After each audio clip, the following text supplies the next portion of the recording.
Hello, friends. I am Chevy. Welcome to my shed. How are you today? How's life in your world? How's things where you are? I hope it's fantastic. Everything here is great.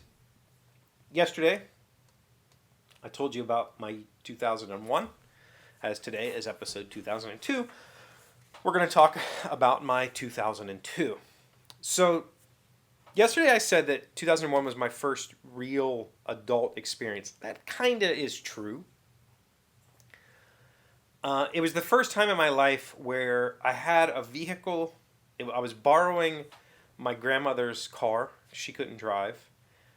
So I could get around. And I made friends that had cars, and we would just go do whatever we wanted. And I didn't have to check in with anybody. I didn't have any sort of, whatever. I lived with my parents. I was living in their basement for a little bit there. Um, and so I still wasn't really an adult, but it was close. 2002, lots of things changed for me. Um, Early on, probably in the spring, I broke up with my fiance. I had been engaged for 3 years, 4 years, almost 4 years. I had asked my fiance to marry me when I moved to Hawaii, and during that time, she became a very different person. We went in very different directions, and when I got back, I tried and I tried and I tried, but I just I couldn't accept what she had become, and so I broke up with her. That was rough. Like she was a good friend, a really good person. I really enjoyed spending time with her, but I couldn't accept what our relationship had become. It just wasn't working. So I broke up with her, and that was like I said, that was in the spring. I was still kayaking all the damn time. School ended in May, and so unemployment dried up immediately. Like I couldn't continue to claim unemployment because I was no longer in school. I had to find a job. I had saved some of that. I owed my parents a whole bunch of money from debt. When I was in Hawaii, I had purchased a comic book store. I owned a comic book store for less than a year. It wasn't. It was a very short time. We could not keep it afloat. I think the owner had been doing side jobs to keep the store open, and didn't really tell us that. And there was no money in that store, and we did all kinds of extra stuff that he wasn't doing, and still couldn't make it work. So the store went under. I had taken out a personal loan for that. I had credit card debts from that, so I had to borrow from my parents to pay all that off. And I used unemployment to pay them back. I paid them back in less than a year, and whatever else was left over, I held on to. So I had a few months to float. All I really needed was gas money and food money, and I had that in the bank. So I was waiting to figure out what I could do. And one day at my friend's house, I think we were playing D&D, pretty sure, Dungeons and Dragons. If you don't know, this would have been in the summer, so I was still kayaking a lot. Whatever.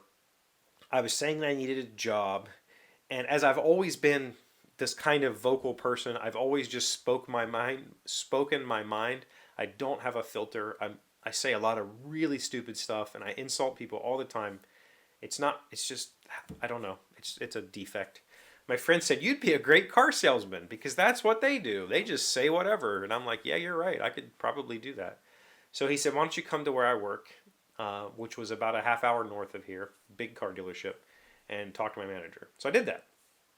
Put on some clothes, drove up there, talked to him. He hired me. I became a car salesman. I became a car salesman selling Toyotas. So the name Chevy really worked out in that regard. So I stopped using the name Tyler. I started using the name Chevy again, and I became a car salesman, and I was the worst car salesman ever. Like I just completely sucked at it. I don't I You can say whatever you want and get away with it if you have charisma. I didn't have the charisma to back it up. In the 4 months that I sold cars, I think I ended up selling 12 cars, which is abysmal. Like it's absolutely abysmal. Like less than one a week, right? Which is just not. You can't do it, right? They ended up paying me minimum wage because I wasn't making enough in commission to be a car salesman.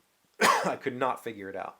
So during that time, I was single. I was trying to, talk to customers, whatever. Hey, we would go out a lot. Car salesmen drink a lot. They go out a lot. So we were in bars all the damn time. I was trying to find girls. I was playing a lot of poker. At that time, like um, poker was becoming pretty big. Texas Hold'em in particular. I was doing a lot of that and not meeting anybody. And so that fall, I want to say it was sometime around October, and I could be wrong. It might have been earlier, it might have been later. They asked me to move to the service department. So I said, yeah, I'm not making any money here. I had a bigger potential there, and they needed a service advisor, which is the person when you take your car to dealership. The service advisor is the person you talk to. You go, hey, this is the problem, and the service advisor goes, okay, and then he turns that ticket into um, the technician, and the work gets done. So I became a service advisor for Chevrolet. That dealership sold Toyota, Chevrolet, Mitsubishi, Nissan, and Mercedes Benz. So we had a Toyota, Chevy, Mercedes, and Nissan service advisor in that one lane. The Mitsubishi was separate. So I was working there. I did the service advising stuff that I think that entire fall into the winter time. I'm pretty sure I finished out the year and maybe even into the next year as a service advisor. And I was okay at the job. Like I have some sort of avoidance thing, so I wouldn't call people promptly when I knew what was wrong with their vehicle. I had a hard time asking them to spend hundreds of dollars they didn't need to spend. Like I was okay at it. I was doing all right. People weren't mad at me. But there was another service advisor there that was very good.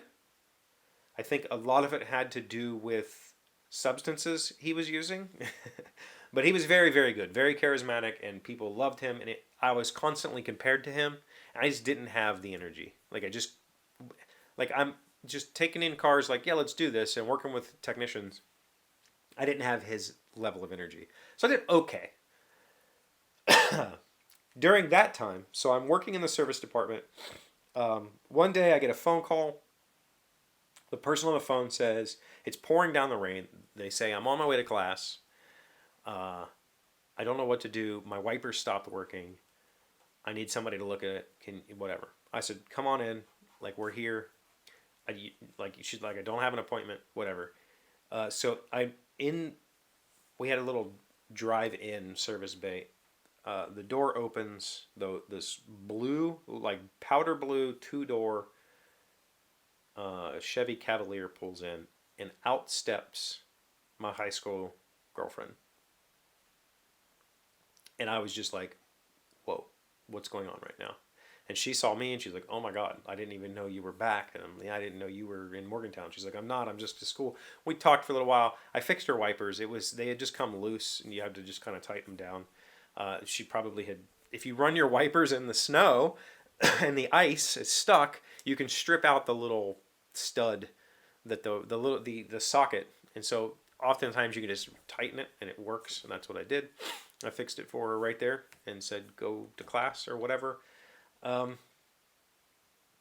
We hadn't seen each other at that point in like 5 years or so.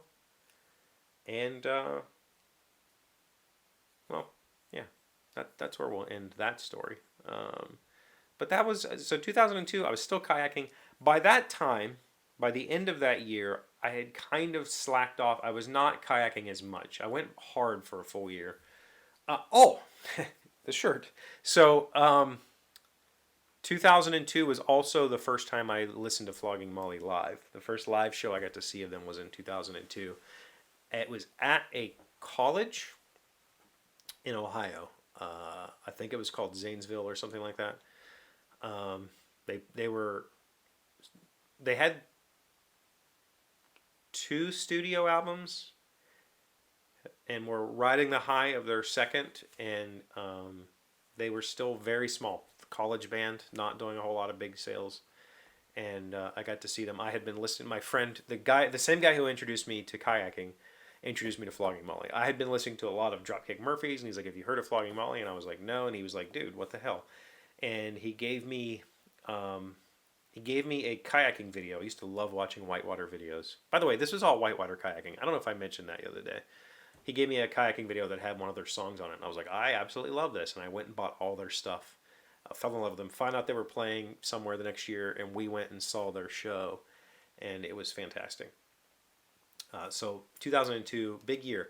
I had been a big Pearl Jam fan up until that point. I mean, I'm still a Pearl Jam fan, but I would say for the last 21 years, Flogging Molly has been the band that I've listened to the most by far. They're fantastic. Yeah, it was a big year. It was a lot of life change, and I feel like that time of changing jobs, learning that I wasn't good at what I thought I was good at, trying something that I knew intuitively. Like, it was about cars, and I know cars. My dad taught auto mechanics. I don't know if I mentioned that yesterday. He taught at the tech school teaching auto mechanics. So I grew up learning about cars. I know about cars. I know the parts. I know whatever. And I became a service advisor, and it was okay. It was all right. But I learned a lot of life lessons. I learned a lot about being an adult. I still coming into that, trying to sell cars, doing all that stuff. I still was riding my Marine Corps ego. Like, I'm a Marine. I could do whatever. Like, I still had that ego, and I thought that ego alone would push me through. But I think that maybe that ego was the barrier for me with car sales. It just doesn't work. So. Didn't work out, but I learned a whole lot of lessons. That was my 2002, sorry. Anything big happened for you? Let me know in the comments. Thank you for being here as always. Thank you for liking, commenting, subscribing, being amazing friends and wonderful people. I really appreciate you. And I'll see you again tomorrow. Today's word you should know to sound smart is teleological. It's an adjective meaning the notion that things exist for a purpose. The fact that we have unsurpassable wealth and taste, while others who are less important endure hardship, is surely proof that we live in a teleological universe. Teleological, T-E-L-E-O-L-O-G-I-C-A-L. That's a dumb word. I don't like it. It doesn't sound like what it means. It sounds like something having to do with telephones, and I mean, I guess this same root words make sense, but no, I'm not going to use it.